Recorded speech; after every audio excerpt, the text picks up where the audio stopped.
Estamos aguardando aqui a nossa convidada, participante aqui conosco, a Magda Barbosa. Como é que vocês estão? Oi, Manabela, tudo bem?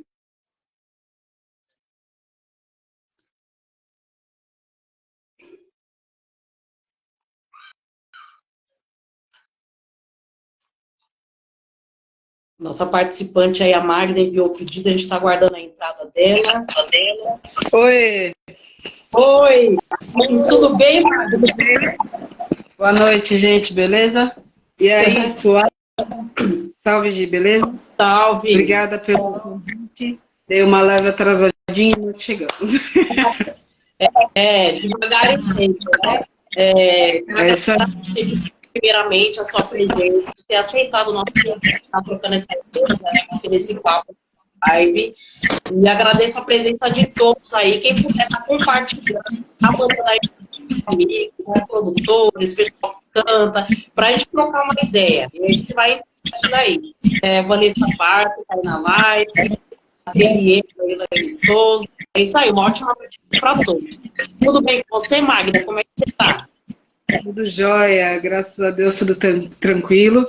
Eu quero agradecer a você, valeu pelo convite. Queria deixar um salve pro DJ também, que, enfim, facilitou a ponte para a gente chegar e tá trocando essa ideia agora. Acho muito bacana e importante que a gente estabeleça essas conexões, né? A partir de pequenos encontros que a gente vai tendo no dia a dia do nosso trabalho, a gente acaba se conhecendo, criando laços e formando rede com isso.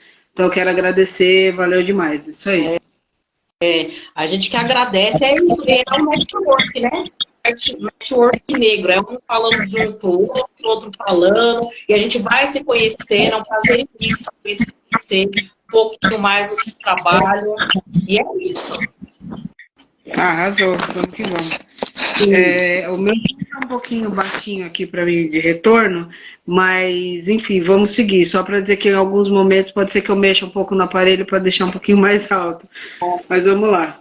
Mas está dando para ouvir tranquilo. Tá, olha, quero desejar uma ótima noite para todos. Para quem não me conhece, eu sou a Gi, faço parte do coletivo Guerreiras na Humilde, né?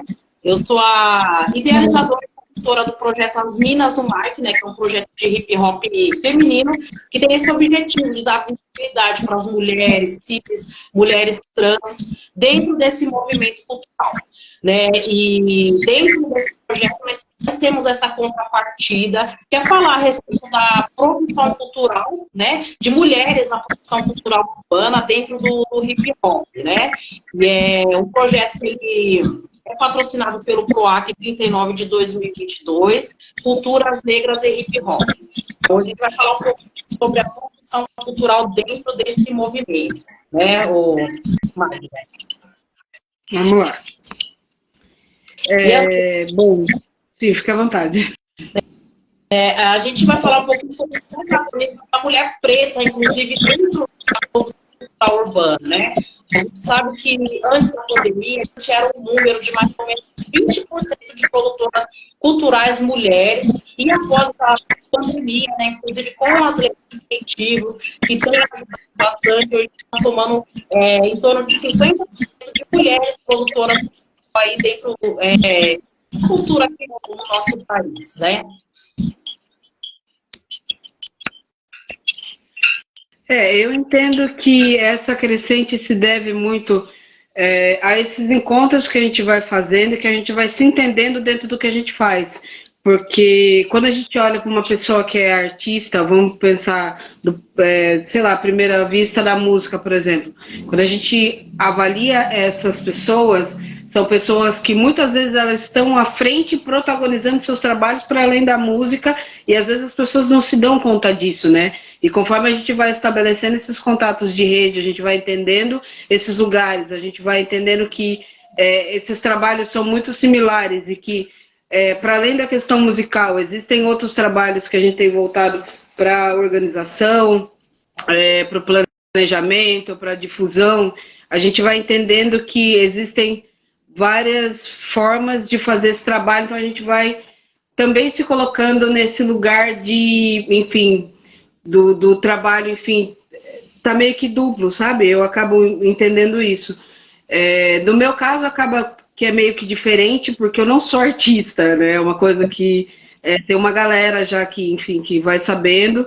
E eu sempre entendi que, por mais que eu tentasse fazer algumas manifestações que eu já tentei, de fato não funcionou, fracassei, mas eu fui entendendo que eu, enquanto mulher preta, tive uma grande facilidade até de estar dentro dessa organização, enfim, e conseguir trabalhar dessa forma. Então, para mim, eu entendo que a gente, como eu falei no começo, o lance todo é a rede. Conforme a gente vai tendo trocas com essas pessoas, a gente vai entendendo que a gente faz diversas coisas ao mesmo tempo. Que as pessoas cantam, as pessoas escrevem, as pessoas planejam, as pessoas contratam outras pessoas, enfim, para ir desenvolvendo as atividades, ou enfim, às vezes nem contrata, né? Às vezes faz aquelas parcerias para a realização dos trabalhos, sabe? Então aí eu vou entendendo que quando a gente entende esse papel protagonista que a gente tem na organização dos trabalhos que a gente se propõe, aí a gente vai aumentando esses números. Eu dei uma volta enorme, mas é mais ou menos isso, saca? Que tipo, aí a gente vai entendendo mesmo, que olha, eu não só canto, eu não só danço, eu planejo, eu penso, eu pesquiso, eu escrevo, eu contabilizo, enfim.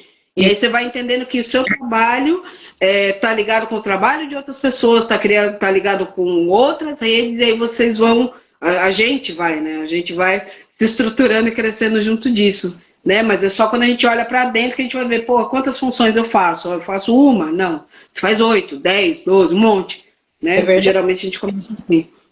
Isso é bem verdade mesmo. E nós, como mulheres pretas produtoras, né, igual você estava falando, né, que veio a dificuldade maior, né, pelo fato de não ser artista, né, eu entendo assim, que nesse momento a gente está protagonizando, a gente está tendo um pouquinho mais de espaço, né, na verdade, sempre fomos os protagonistas, mas a gente estava ali nos bastidores, né, atrás das cortinas, a gente não tinha tanta visibilidade, a gente não conseguia mostrar tanto o nosso trabalho, até pelo fato da demanda, né, que é muito grande, da demanda que eu falo no sentido de homens, né? Os homens sempre estiveram ali na produção cultural. Nós estivemos trabalhando, né, executando, produtoras executivas, escrevendo projetos, muitas vezes a gente sempre estava ali nos bastidores, né?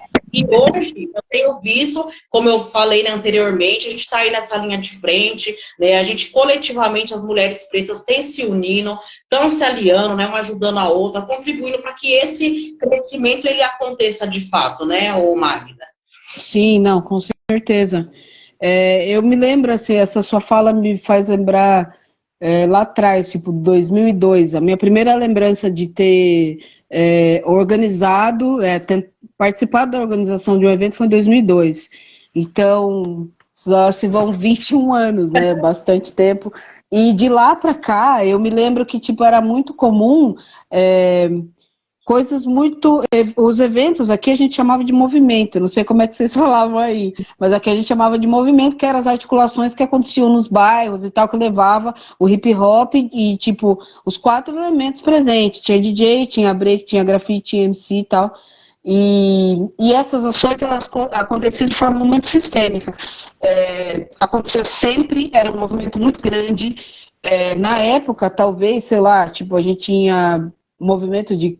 Pode parecer pequeno, mas tipo, você tem 500, 600 pessoas que sempre circulavam nos lugares e, tipo, a gente foi se formando enquanto cidadão dentro disso. Mas, quando a gente começa a avaliar isso, a gente está pensando que a maioria dessas pessoas eram meninos, eram homens, que se formaram homens dentro do hip hop e nós nos formamos mulheres dentro do hip hop.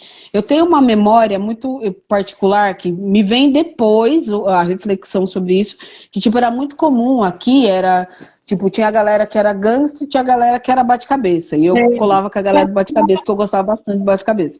Mas era muito comum, assim, as calças largona e as camisetonas e tal. E eu particularmente acreditava que para mim era mais fácil me ver inserida dentro desse movimento se eu tivesse parecida com isso. Então, tipo, era calça larga e camisetona e vamos que vamos. E aí, depois que eu fui me entendendo, não sei se você tá sacando o que eu tô falando, que eu fui me entendendo enquanto mulher dentro desse movimento. Que, tipo, eu, enquanto mulher dentro desse movimento, eu teria que ter o meu próprio movimento, a minha própria forma de me expressar, que não necessariamente precisava ter aquela identidade, mas ter a minha. E aí você vai se, enfim, com o tempo você vai se soltando, você vai tendo essas trocas e você vai entendendo outras formas de se manifestar ali dentro. Isso é um ponto. Agora, enquanto profissional do setor, enquanto profissional da produção cultural, enquanto produtora, eu vou entendendo que esse movimento também faz com o tempo que eu me firme e, sabe, me assente dentro. Falar, olha, eu sou uma pessoa que eu não tenho esses dotes artísticos que a galera tem, mas eu tenho outras habilidades, e essas habilidades eu vou levar, e a minha pessoa que faz que pratica essas atividades é uma mulher preta,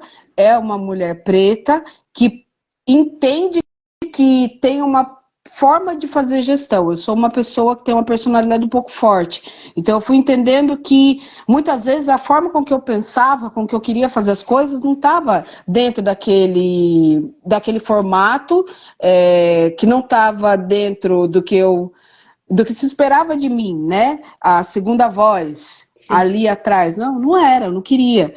Eu queria fazer as coisas do meu jeito. Então eu fui utilizando dessa experiência, dessa força, dessa potência e me enxergando enquanto pessoa, enquanto mulher mesmo, e tomando meu lugar, tomando a frente. E nessa que eu fui tomando a frente, fui, enfim, lógico que 1000 cabeçadas, né? Todo mundo dá cabeçada pra caralho. Deu um monte de cabeçada. Fiz um monte de coisa errada, nossa senhora. Mas firmeza. De tudo isso que aconteceu, eu fui entendendo que o meu lugar ali, enquanto produtora, era fazendo as atividades que eu acreditava, da forma que eu acreditava, e tendo como principal elemento ali, que era o que me dividia, que era o que me dava mais força, era um lance de compromisso que eu tinha com o que eu estava fazendo, com você, com o outro, com dinheiro ou sem dinheiro, com estrutura ou sem estrutura. Meu, falou, água parou, não pode fazer curva. Então aí essa imagem vai se construindo, e eu acho que isso faz com que eu me firme bastante, e a Lamparina tem esse mesmo... A Lamparina, que é a minha produtora, que eu fundei em 2017, tem essa mesma forma de se posicionar, sabe? Que é tipo, o compromisso. Eu, enquanto mulher preta, entendo que o que é esperado de mim, socialmente, na sociedade racista do caralho que a gente vive, é isso. Enquanto dentro dessa sociedade que a gente vive, as pessoas esperam da gente sempre o pior. E eu não vou fazer nunca o pior. Porque Sim. O compromisso que a gente tem é com a arte, com a forma com que as pessoas vão se socializar, e o quanto aquilo vai ser transformador para cada pessoa que consumir. Sim. Então, assim, o que se espera de mim é que eu faça totalmente o contrário. E é o que eu não estou disposta a fazer, sabe? Então... É isso, assim, é forte desse tanto, assim. E eu fui entendendo que muitas vezes essa forma de se expressar acaba fechando um monte de porta, como fechou porta pra caramba, mas que vai entender, que vai me dando força para eu, dentro dos meus compromissos, honrar com tudo que eu me comprometo a fazer. Sim. Né? Porque é o que eu falei, o que se espera da gente é o contrário. E é isso que eles não vão ter. Saca? E eu achei muito interessante essa fala de você comentando, né? Mulher preta, periférica. Você não sabe como eu amo essa palavra, é o dia inteiro. Eu sou preta, sou mulher preta, sou periférica. Então a gente vai ocupando um espaço que é nosso por direito, né, ô Magda? Quando a gente veste essa camisa de mulher preta, mulher periférica, né, que coloca ali as nossas ideias, porque muitas vezes a gente tem ideia, só que nisso trazendo isso para um passado não muito distante, né? A gente sempre esteve ali trabalhando ativamente, mas nos bastidores. Eu falo muito de bastidores porque eu venho dos bastidores, né? E assim, muitas vezes a gente não tem aquele reconhecimento. Muitas vezes outras pessoas assinam um projeto que é seu, por assim dizer. Às vezes você organiza um evento e quem leva o nome é uma outra pessoa. Sim, né? Várias vezes. Muitas vezes acontece muito. A gente acaba ficando de lado e outra pessoa protagoniza um projeto que é seu, né? Que foi você que escreveu, que foi você que deu a ideia. E nesse movimento, né, falando de produção cultural urbana, eu entendo que nesse momento a gente está se empoderando, né? A gente está se colocando na linha de frente, dando a nossa cara para bater e mostrando o nosso potencial. E isso muitas vezes tem incomodado. Eu não sei se você observa isso no seu campo de trabalho, na sua atuação. Às vezes a gente acaba sendo um espinho, né? Até uma pedra de tropeço para muitos aí que também estão nesse movimento, né? Não, total. Eu fico pensando que quando a gente vai refletindo a respeito disso, existe um movimento, esse empoderamento que você está falando, é um movimento que leva muito tempo para a gente entender e sim, sabe, fazer parte disso, né? Entender que isso é um direito e que a gente pode se colocar nessa condição.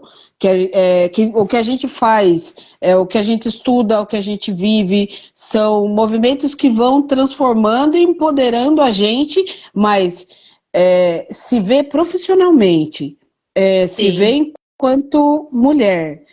Não sei aí, tipo, eu sou mãe e tal, não sei você, não sei se você tem filhos também, mas tipo, toda essa responsa que está em cima de você, para você dar um salto profissional e se reconhecer dessa forma, se reconhecer enquanto um agente multiplicador de potências, isso leva tempo pra caramba. Isso leva tempo pra caramba. Porque muitas vezes que, sei lá, quando o seu nome não apareceu, quando não foi você que fez, aquilo deixa de ser um potencializador para o seu próprio crescimento. Porque aí você está acostumada, enfim, não é que você está acostumada, mas é como se acostumassem que você se visse na B, sempre ali, ó, fica aqui, ó, peraí, ó, daqui a pouco é o seu, sabe assim? Então, tipo, até a gente se desvencilhar disso, assumir riscos e assumir os méritos, isso leva tempo pra caramba. Isso leva tempo pra caramba. Sim. Eu me lembro que, tipo, a Lamparina, ela veio em 2017, quando eu, enfim, fiquei pensando que era o momento de eu me assumir enquanto uma pessoa sozinha, e eu sou sozinha. A Lamparina é tocada por mim e é só eu. Mas, tipo, olhar para ela era um universo que eu não entendia direito, assim, eu não tinha muita dimensão da onde eu ia. Conforme eu fui tendo repercussão positiva do que eu fazia sozinha, e não estou falando de repercussão financeiramente, eu estou falando da repercussão no sentido do compromisso, de me comprometer a fazer, entregar e ter um feedback massa. Isso foi fazendo com que eu, sabe, fosse aumentando e fosse, sabe, assim, ó, saca? Fosse subindo. Mas fosse subindo não no sentido de eu me achar, sou melhor que você e tal, mas é um sonho meu. Se eu não fizer o sonho meu, quem é que vai fazer o sonho meu? Ninguém vai fazer. Se eu não for lá e não me comprometer a entregar algo, entregar aquilo e olhar para trás e falar, você fez massa. Mas só que amanhã você vai ter que fazer mais massa. Hoje você escreve também, né, os projetos e tal. Quantas vezes você escreveu um projeto e, sei lá, você teve uma nota média? Você olha e fala, como assim uma nota média? Amanhã tem que fazer melhor. Daí amanhã você vai subindo, daí amanhã você vai subindo, daí amanhã você vai subindo, e no outro dia você vai subindo. A cada passo que você dá, você aumenta. Você se esforça mais para aquilo ser maior, para aquilo ser melhor, para aquilo ser mais forte. Porque não é só sobre você. Toda vez que a gente, enquanto mulher preta, assume um compromisso de fazer algo, e é algo reconhecido por quem está por fora, por quem está dentro e pela gente mesmo, a gente vira multiplicador de quem está do lado, de quem está na frente, de quem está, sabe? Você acaba virando referência porque a pessoa vai olhar para você, e eu acho que é isso que tem mudado nos últimos anos, que a gente tem se reconhecido. Eu olho para você, te reconheço. Você olha para mim, viu? Você nem me conhecia. Você olhou e falou, opa, vou trocar ideia com essa mina aqui, porque eu acho que vai rolar. Sabe? A gente vai virando multiplicadoras, né? Enfim, dentro de nós. E para as pessoas que estão perto, tem um monte de gente que muitas vezes não teve a oportunidade que você teve, às vezes não é a oportunidade exclusivamente de estudar, de ingressar em algum lugar, de fazer um curso não sei na onde, mas às vezes é a oportunidade de ter uma troca de ideia que vai dar uma sacudida em você e falar, meu, não é para cá, é para lá, vamos aí, aí você vai. Sabe? É isso aí. Às vezes é esse tipo de coisa.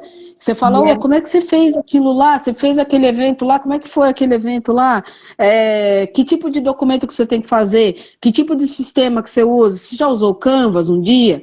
Ah, eu não gosto de pensar nisso porque, sei lá, às vezes a ideia que a pessoa tem de projeto é uma ideia de algo que é mais, sei lá, às vezes mais subjetivo. Mas a gente tem que ser uma coisa que é muito importante que a gente entenda, que tudo que a gente faz, a gente tem que ter o cuidado de olhar para as atividades que a gente faz como um produto criado e desenvolvido, sabe? Então a gente tem que estar, não no sentido de ser vendido e nem nada, mas no sentido da propriedade intelectual do que a gente está fazendo. O quanto é exclusivo aquela música que o artista escreveu, o quanto é particular, o quanto é singular, na real, quanto é singular o DJ que vai lá dar aula de oficina na escola e tal, e os riscos que ele vai fazer, o quanto ele se dedicou para aquilo e que ele criou uma metodologia dele, na cabeça dele para fazer aquilo, o quanto isso é importante.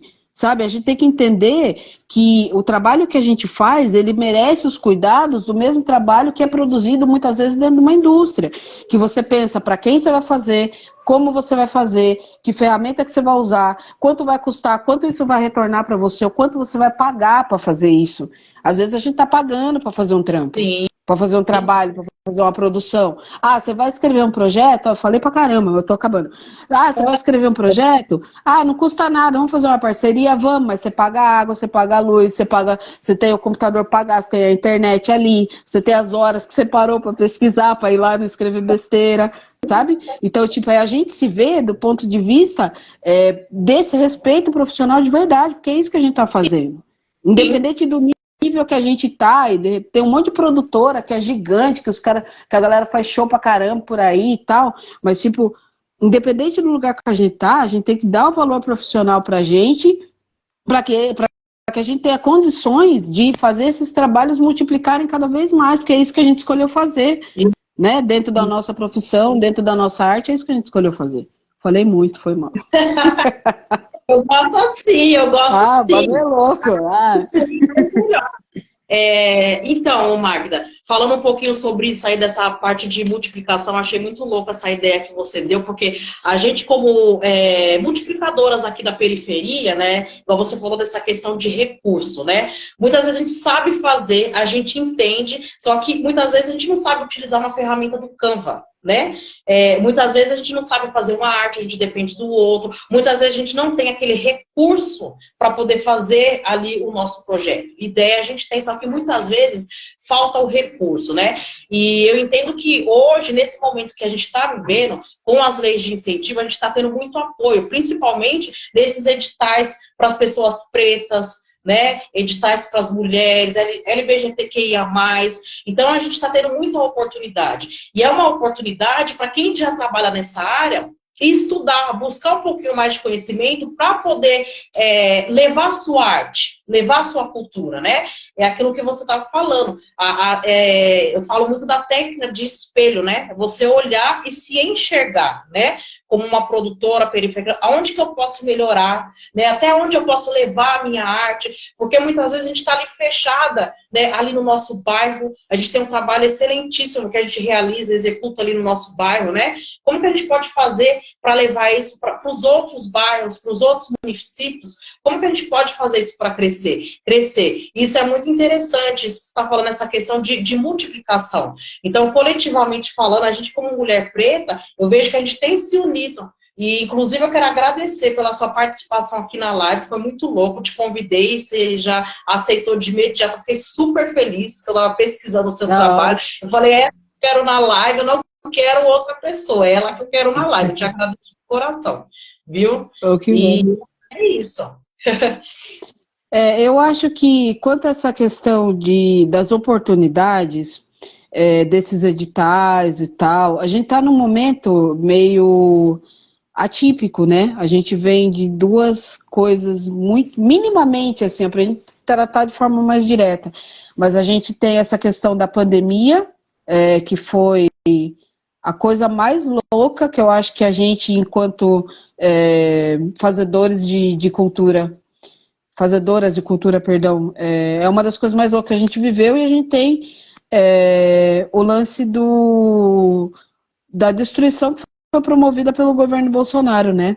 Aqui no Brasil. Por que eu estou falando isso? Porque a gente estava vindo de um ciclo de trocas e formações muito intensa. Eu fui conselheira municipal de cultura durante 4 anos aqui em Sorocaba. Eu fiz parte do conselho. Esse conselho eu participei entre 2014 e 2018. Foram dois mandatos, 2 anos cada. Sim. O que aconteceu ali? Quando eu cheguei, eu já vou chegar nesse lance do recurso que você está falando e por que eu vou tratar dele primeiro. Sim. Quando eu cheguei no conselho, era um conselho que estava sendo preparado para aderir ao Sistema Nacional de Cultura, que era promovido pelo Ministério da Cultura. Eram metas que o município ia cumprir durante 10 anos para fazer desenvolvimento de ações culturais de diversas linguagens. Então, tipo, patrimônio, literatura, formativo, música, enfim, de vários formatos. Nós ficamos 2 anos discutindo, foi praticamente 2 anos, eu não lembro agora direito, mas foi praticamente 2 anos, entre articular o conselho, entre fazer conferências, entre fazer as metas do plano, votar as metas do plano, o plano foi para a Câmara e foi engavetado depois. Engavetado por quê? Porque ele não foi cumprido. Esse plano, ele previa que investimentos viessem do governo municipal para nós. Quando o investimento vem, aí a gente está falando de recurso. Quando o investimento vem, as pessoas precisam estar qualificadas para, enfim, de alguma forma, disputar esses recursos. E como é que a gente faz isso? Se a gente vem de um processo em que as políticas culturais, elas se dissolveram, minimamente por esses 2 fenômenos, né? Esse lance do governo Bolsonaro, de como ele veio e de como ele transformou a nossa forma de reivindicar e de chegar, né? Porque, enfim, o Ministério foi dissolvido, eu já vou chegar nas leis de incentivo e tal, né? Mas quando a gente tem o Ministério da Cultura dissolvido num país como o Brasil, de dimensões, um país de dimensões gigantescas, a gente tem um Ministério dissolvido, a gente tem a pandemia que veio logo na sequência, a gente foi os primeiros a parar com tudo, os últimos a voltar a trabalhar. Então, quando nesse meio tempo, se a gente for olhar como é que a gente age como multiplicador dentro dos territórios, a gente tem um cenário extremamente desigual para a gente que está na outra ponta. Existem leis, existe o PROAC, existem leis, enfim, cada município tem o seu, PROAC é do Estado, existem várias organizações, enfim, que fazem esse recurso, mas como é que a gente tem acesso a isso? Como é que a gente pega isso? Sim. Como é que a gente tem direito a isso? Num cenário de destruição cultural, que é esse que a gente está vivendo, a gente vai escrever um projeto como uma pessoa, enfim, que está no bairro tal, na quebrada tal, no coletivo tal, disputando com alguém gigante, como aconteceu. A gente fez um projeto enorme e foi disputar com o Clube da Esquina. Como é que eu disputo com o Clube da Esquina? Perdi, é óbvio que eu fui perder. Mas assim, como é que minimamente a gente faz as pessoas terem noção e dimensão de que esses recursos existem, como é que a gente se prepara para eles? Então, assim, meio que devolvendo a pergunta para você, eu acredito que, além dessas formações de rede que a gente está fazendo nesse momento, que são essas trocas, eu acho que a gente tem que ter mecanismos para se formar enquanto promotores e produtores de arte e cultura. E a gente só vai conseguir fazer isso se a gente tiver nessas discussões, se a gente tiver, sempre que possível, investindo em capacitação. Eu acho que, eu não sei como é que é para você aí, mas em São Paulo eu imagino que não falte ofertas nesse sentido, e é importante que cada membro, que cada organização coletiva esteja presente nesses lugares onde essas acontecem e, de alguma forma, façam com que essas informações que cheguem atuem dentro dos seus próprios círculos, sabe? Se a gente não conseguir minimamente fazer isso, se organizar, eu acho que aí é organização, aí é tomar por dentro, sabe? Aí é tomar por dentro, é entender que a gente está vivendo um momento de uma reconstrução muito singela e ainda vai demorar muito tempo para a gente reconstruir a cultura, e que o mínimo que a gente pode fazer é se informar e trazer essa informação para dentro de nós, para daí, buscando de fato participar dessas leis, participar desses editais, para que aí a gente tenha minimamente condições de concorrer, sabe? Que é estar organizado por dentro. Então, tipo, eu acho que o Centro de Formação do Sesc São Paulo, acho que ajuda muito. E se eu posso indicar uma coisa, não sei se você conhece, o Observatório de Diversidade Cultural de Minas Gerais. Já ouvi falar, mas não conheço. Ali. Eu fiz um curso junto com eles, na época, tipo, foi no Sesc aqui em Sorocaba, foi um curso de 3 meses, era todo sábado, foram 12 encontros. Eu entrei uma pessoa desse curso e saí outra, completamente diferente, que aí é tipo, ter noções sobre mapeamento, como é que a gente entende aonde as pessoas estão, o que elas estão fazendo, o que elas estão consumindo, qual que é a importância de ter esses dados, para na hora que a gente, a hora que a gente realmente precisar ter essas trocas com o poder público, a gente ter base de dados para confrontar. Isso mesmo. E muitas vezes a gente acaba não tendo nem noção de que isso é necessário, de que isso é importante, sabe? A gente está, voltando para essa sua pergunta, essa questão dos recursos, a gente está agora nesse movimento da Lei Paulo Gustavo, né? Eu acredito que logo, logo ela já comece a acontecer em vários lugares do Brasil. Sorocaba é uma cidade que já está, enfim, fez escuta pública e tal, ouvindo as pessoas, entendendo como é que as coisas acontecem. Só que esses recursos aqui, pelo menos para a gente, eles são bastante pontuais. PROAC é anual. Lei Paulo Gustavo vem 80%, quase 80%, né? Não sei se estou falando o dado correto, para o audiovisual, e nem todo mundo é desse segmento. Então, como é que a gente busca formas de executar esses trabalhos que a gente acredita que a gente faz de forma que não seja sazonal? Sazonal é tipo essas coisas pontuais, assim, ó, sabe? PROAC, aqui tem a Link, aí tem a Paulo Gustavo e tal, e uma hora essas coisas acabam, né? Como é que a gente forma uma rede consumidora desse tanto? E, sobretudo, uma outra preocupação que eu tenho também é que, às vezes, não sei como é que é para vocês aí, mas, às vezes, a grana em si não é exatamente o problema. Eu tenho sentido uma coisa tão preocupante quanto a falta de recursos, que é a falta de público. Como é que a gente trabalha a falta de público? Como é que a gente trabalha a formação de público nesses espaços? Como é que a gente dialoga com a juventude e com as crianças? Eu fui por muito tempo, voltando lá para 2002, eu tinha 18 anos em 2002, eu faço 40 em dezembro. Lá em 2002, eu lembro que eu estava estudando ainda, então, tipo, pra gente essa coisa da escola, de estar na escola, de estar fervendo, dava base para as coisas acontecerem, isso sem grana. Como é que a gente vai fazer com atividades culturais que, de repente, existem 4 bilhões de reais e tal, 4 bilhões de reais pra gente. Mas como é que a gente leva isso para as pessoas, onde realmente vai formar público para ter investimento para a cultura amanhã? Será que a gente está olhando para isso? Eu não sei. Eu acho que é um movimento que preocupa bastante, porque é como se a gente tivesse, ao longo dos anos, sido desmotivado a consumir. E às vezes a gente está falando para um círculo cultural que é para a gente mesmo, né? Como é que a gente dialoga com o que é diferente? Como é que a gente... no mundo, sei lá, hoje em dia do TikTok, essas paradas assim, como é que a gente expõe e abre uma linha de pensamento para alguém que não está, de repente, acostumado com aquilo e não tem aquilo no dia a dia, sabe? Sim. Como é que a gente faz isso? E isso não é só um fenômeno no Brasil, isso está acontecendo no mundo inteiro. Tem vários organismos culturais na Inglaterra que estão, enfim, conversando e tentando encontrar meios de trabalhar essa formação de público, porque está tendo esvaziamento em todo lugar. E aí, se a gente voltar para o Brasil, se a gente voltar para São Paulo, a gente tem outros cenários, que é o cenário, enfim, da grande oferta de álcool e drogas para as crianças, de violência, a gente tem o lance da polícia e tal, tem um monte de coisa aqui. Então, tipo, como é que a gente, além de ter o recurso, como é que a gente forma público e age de forma que esse público entenda minimamente que é através da arte e cultura que a gente vai formar o cidadão pensante, sabe? Como é que a gente fomenta isso? Acho que é para além da grana pela grana, né?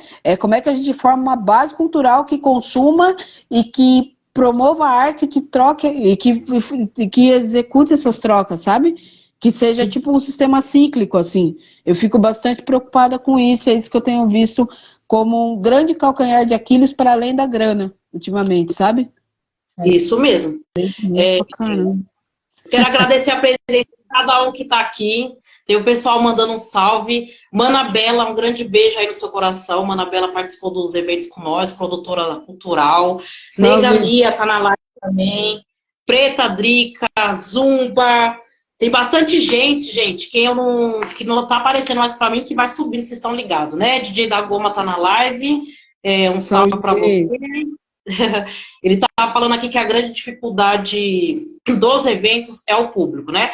Falando um pouquinho sobre isso, até puxando o que você estava falando também, é muito interessante isso, né? Porque, Magda, que eu tava até pensando sobre isso durante essa semana, né? Nós temos aí a nossa secretária de Cultura, a Aline, que depois que ela entrou, ela descentralizou, né, alguns eventos culturais que eram realizados apenas no centro, né? E ela trouxe aí para a periferia, né? Aqui para as regionais. Né? Como, por exemplo, o mês do hip hop. E entrando nesse tema que você está falando aí, a gente observa que é um investimento muito grande que é feito, né, dentro desse movimento, e nós não temos esse retorno de público, que é aquilo que você estava falando. E nós, como produtores culturais, a gente também tem enfrentado essas dificuldades, né, de estar trazendo público, principalmente para quem usa os espaços públicos para a realização de eventos, né? Porque tem aquela certa dificuldade, que não pode fumar, que não pode ter bebida alcoólica, né? Tem alguns critérios. Então, a gente tem essa dificuldade de estar trazendo o público para esses eventos, né, culturais. Como que você vê essa parte? O que você acha disso? Do espaço público, você fala tipo as casas de cultura, assim, fechado? Cultura, isso, desses espaços de cultura. Bom, esses espaços de cultura, eu queria só colocar claro que aí a gente está tratando do território, né? Sim. E quando a gente trata do território, a gente propõe levar algo para algum lugar. Esse lugar, geralmente, existem pessoas. Que tipo de pessoa está naquele ambiente, naquele território? Quem vive ali? Quem vive ali consome o quê?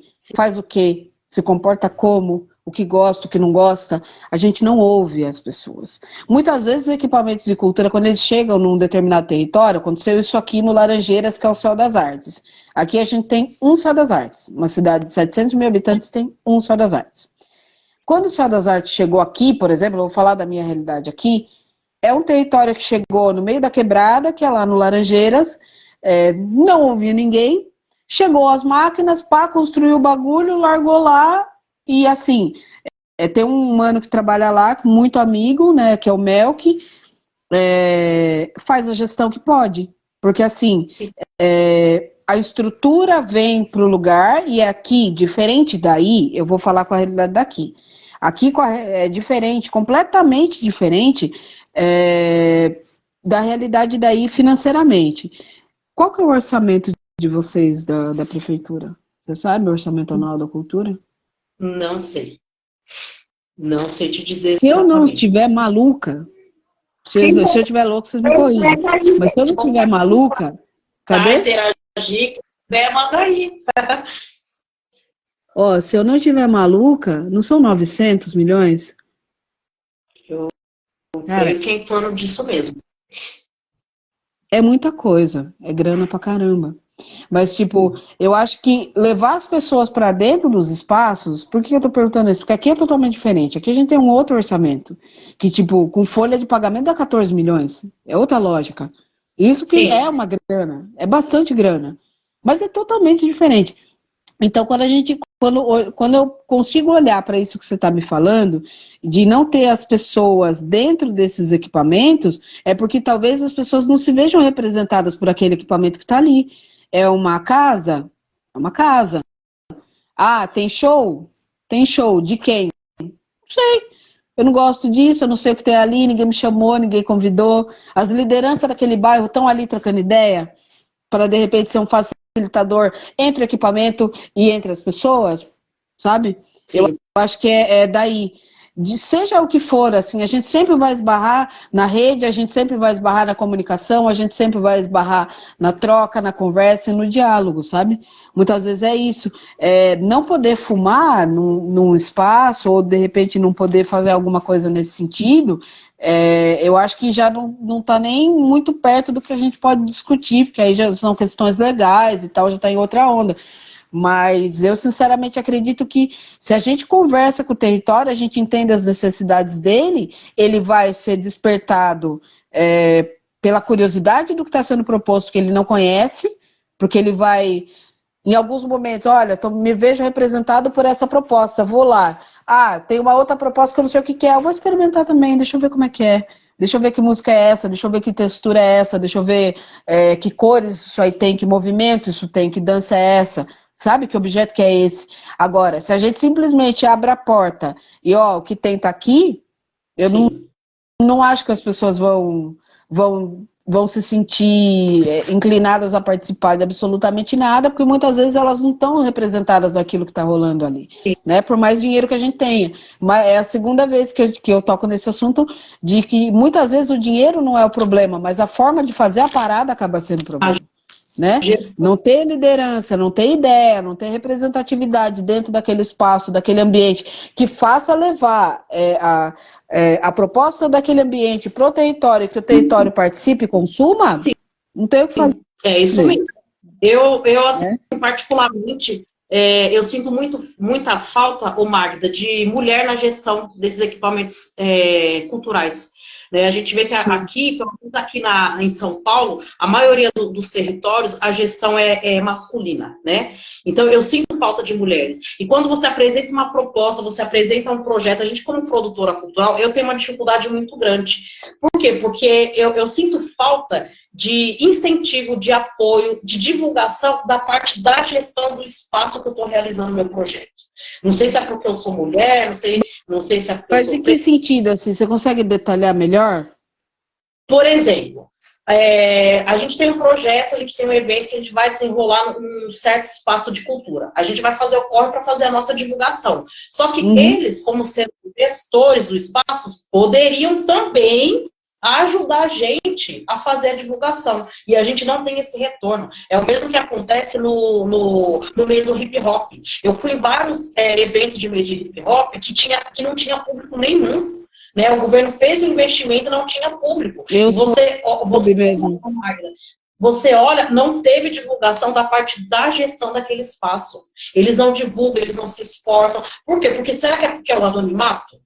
Porque quando se trata do anonimato, a gente vê esse peso, a gente vê essa diferença. E eu sinto falta... Mas você fala dos artistas que não são, tipo, reconhecidos, assim? Você fala?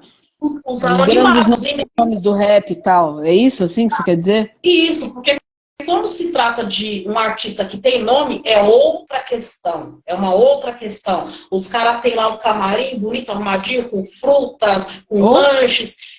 E o pessoal... Caramba. Por experiência, gente, que eu colo nos eventos e observo. Os caras do anonimato nem camarim tem. Você chega e não tem público. Porque a gestão não fez questão de fazer uma divulgação do evento. Então, eu, como produtora cultural, quando eu vou apresentar uma proposta para um espaço que é público, eu sinto essa dificuldade. Então, eu sinto muita falta de gestão feminina nesse sentido, sabe? Não sei se você passa por isso, né? Mas a gente aqui desse lado, quem tiver aí, que quiser comentar, que dá uma opinião... Acho que é importante também. Eu pontuo essa parte aí. Eu sinceramente acredito que, às vezes, se a gente consegue formar uma certa pressão, que isso seja uma exigência do setor, da classe, sabe? Do hip hop em si, para todo mundo, para que seja tratado de forma justa, talvez seria uma saída. Tipo, olha, eu imagino que a organização da semana aí, seja do mês do hip hop, seja coletivo. Não é? Tipo, vocês se reúnem, a sociedade civil, os artistas tal, se reúne junto com o poder público e articula a programação? É assim que funciona? Não, na verdade é feito, né, aí uma inscrição, né? E aí, dividido, né? Você coloca o território que você quer se apresentar, e aí depois tem aqueles... Quanto artista. Mas eu falo que, tipo, eu acho que essa discussão da divulgação, ela deveria ser uma exigência por parte da classe artística, sabe?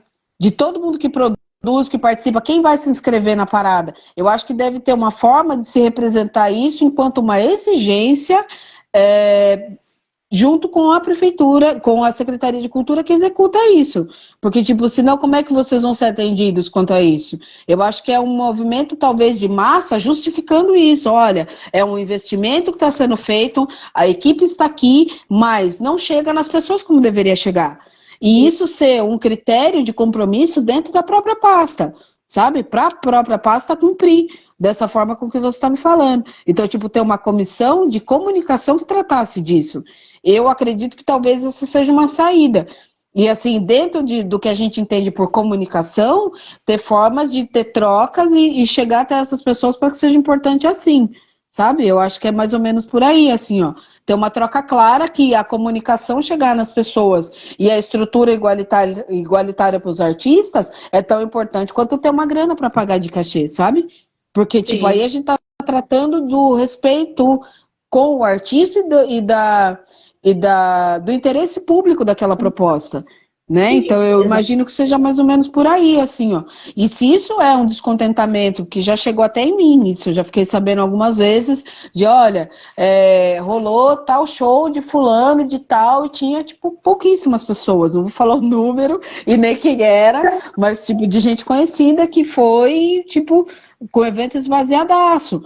Às vezes, pelo horário da apresentação, de não ser um horário muito competitivo, eu diria, né? Já aconteceu de chegar, de eu ficar sabendo e tal, mas eu acho que é uma manifestação de descontento que deve ser coletiva, entre a classe artística, sabe? As mulheres também, a galera que canta e tornar isso claro, e de fato documentar, sabe? Tipo, ter uma reunião que trate disso, ter e-mails que trate disso, ter manifestações assinadas pelas pessoas que tratem disso. Falar, olha, a gente quer participar, a gente quer fazer, só que a gente precisa que o artista toque para o público, e o público tem que estar lá. As pessoas têm que saber. Se não está chegando, precisa resolver, precisa fazer chegar.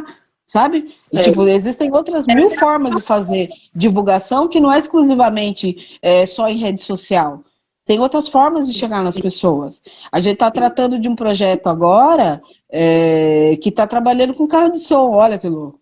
Não sei se isso passa aí, mas a gente está utilizando, porque são lugares em que a gente, enfim, né, não fui eu que planejei, que executei esse projeto, mas enfim, é uma ferramenta que muitas vezes a gente acaba esquecendo, que fica só para rede social, stories e feed, e lá, e tem um monte de gente que está em outro lugar, que está fazendo outra coisa, que tem outra responsa, sabe? Que está em outro movimento, que está em outras formas de articulação e de contato. E eu acho que é nessas pessoas que a gente tem que chegar, sabe? Isso mesmo. E é por isso que eu acho muito interessante quando você fala que a gente, como mulher preta, a gente tem que se colocar nesses espaços, né? Articular, conversar e criar essa rede de conexão, fazer um network, que isso é muito importante para que a gente possa crescer esse movimento, né? E levar a nossa voz adiante. Isso é muito importante. Para quem está chegando agora, essa live é uma contrapartida do projeto As Minas no Mic. Nós estamos tratando aí do tema Mulheres na Produção Cultural Urbana, né? É um projeto que foi contemplado pelo PROAC 39 de 2022, né? Culturas Negras e Hip Hop. Então, a gente está falando aí sobre esse tema. Então, Magda, voltando, justamente sobre isso. Eu sinto muita falta aí daquele toque feminino aí nos espaços culturais, né? Porque quando a gente faz acontecer, né? Porque não adianta a gente falar, bater, ir lá, falar e não ver as coisas acontecerem. Acaba ficando desgastante, igual o DJ da Goma falou. Acaba ficando uma coisa desgastante para todos. Samuca, ótima noite para você. Rapper Lee tá na área. Um beijo, minha querida. Guia consciente. E essa daqui, gente, para quem não conhece, é a Magda Barbosa. tá? Da produtora Lamparina. Tá com um projeto incrível aí. Se você quiser falar um pouquinho do seu projeto, ô Magda, fica à vontade aí para falar do pro pessoal. Nesse momento, enfim, eu acabo que pegando vários trabalhos ao mesmo tempo, né? Enquanto uma pessoa que... Na minha cabeça eu tenho vários braços, assim, ó. Não é verdade, mas parece que é. Então, tipo, nesse momento eu tô a convite de uma produtora próxima, eu tô fazendo a circulação de um projeto do PROAC, não é um projeto idealizado por mim, é um projeto que eu tô responsável pelo planejamento da circulação, e aí a gente tá circulando por 6 cidades aqui do estado de São Paulo. Junto desse projeto, tem um outro projeto que está em andamento. Na verdade, a gente encerrou agora, estou até com a camisetinha dele, a galera lá de Itapeva, queria deixar um salve para eles, que foi um PROAC também contemplado lá em Itapeva, pessoal da Batalha da Anchieta. Itapeva fica a 220 quilômetros de Sorocaba, de São Paulo deve dar uns quase 400, né, 300, não, uns 300 e... não é 400, e aí tem esse projeto da Batalha, que enfim a gente está encerrando com ele. Tem de 2 artistas aqui de Sorocaba, 2 artistas visuais, que é o Will Ferreira e o Michel Japes. Eles têm uma temática voltada para arte urbana, né, street art. Esse projeto foi um projeto muito bacana, porque é a 3ª exposição que eu produzo sozinha, né, enquanto... fui chamada pelo SESC, aqui de Sorocaba, para fazer a produção executiva desse projeto, dessa exposição. Essa exposição, eu gosto muito dela, eu quero falar muito dela. Essa exposição, ela foi um processo bastante intenso de produzir, porque é uma exposição é uma exposição híbrida, que ela tem esculturas realistas do artista Will Ferreira, e tem, junto com dioramas, dioramas são tipo, tem no meu Instagram, depois se vocês quiserem dar uma olhadinha, vou deixar um salve aqui, dê uma olhadinha que é bem bacana, e tem os painéis de fundo do artista Michel Japes e também algumas telas e tal. Então, são 5 ambientes voltados para,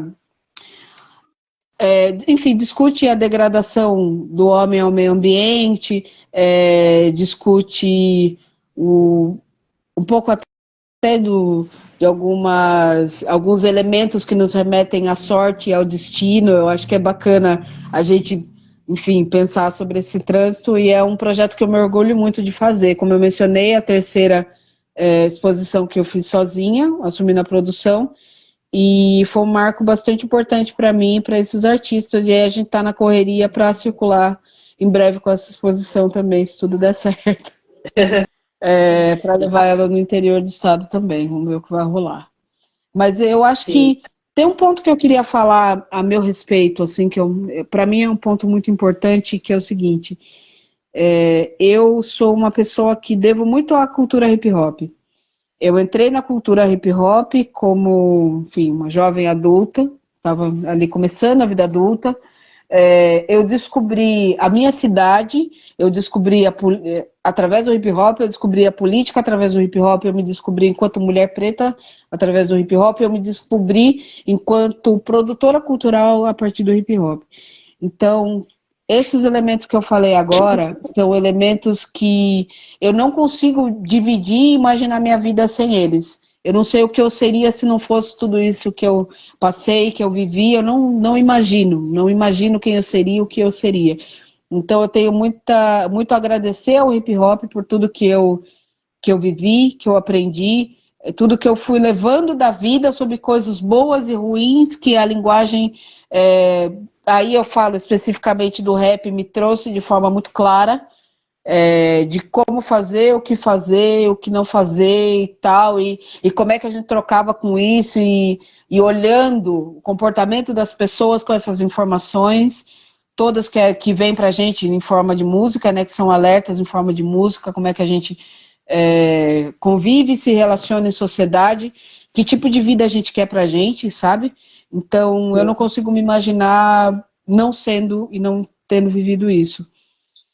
A partir de então, eu vou, conforme o tempo foi passando, eu fui tendo outras oportunidades de trabalho, chegando até esse momento que eu falei de produzir uma exposição de artes visuais sozinha, ficou 4 meses aberta e tal.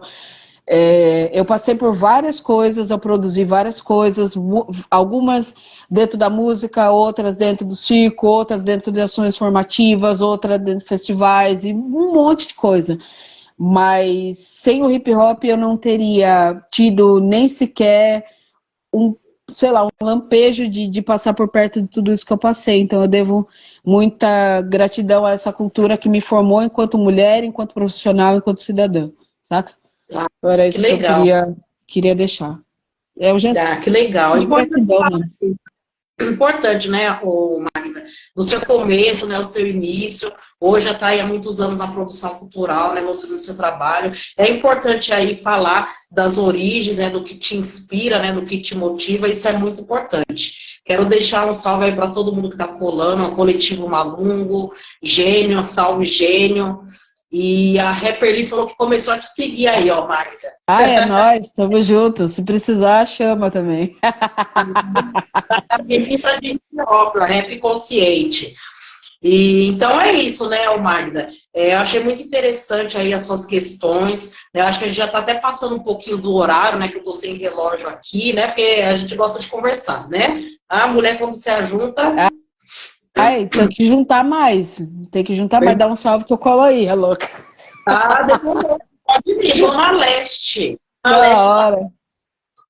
E é isso, e a gente tem que se unir, igual a gente estava falando, né, para a gente desconstruir muitas questões, né? Tem essa questão da sororidade, então a gente precisa aí, as mulheres se unirem para fortalecer toda essa parte de cultura aí, o hip hop, todas as suas vertentes, todas as suas linguagens, para poder estar levantando a cultura aí do nosso país. Isso é o mais importante, né?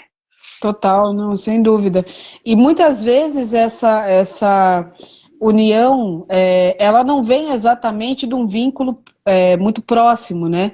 Às vezes a gente tem que entender esse termo, essa palavra união, como um elemento que nos leva, enquanto pessoas que concordam e que vivem uma vida, enfim, que vivem uma cultura em comum, se fortalecer para ter base para que essa cultura, se consolide e que ela tenha validade dentro de onde ela estiver. Então, assim, união não é exatamente ser parça, se dar bem, papapá. Muitas vezes a união que a gente tem que ter é na hora de defender juntas a mesma ideia e provar que essa ideia é uma ideia válida, que ela é importante, que ela deve ser reconhecida. E aí a gente ter que essa cultura aí sim, expressada pela forma de quem estiver dentro dela, enquanto artista, da forma que achar melhor, sabe? Sim. Mas eu acho que a gente tem que se entender enquanto núcleo de uma determinada ação, sabe? Se a gente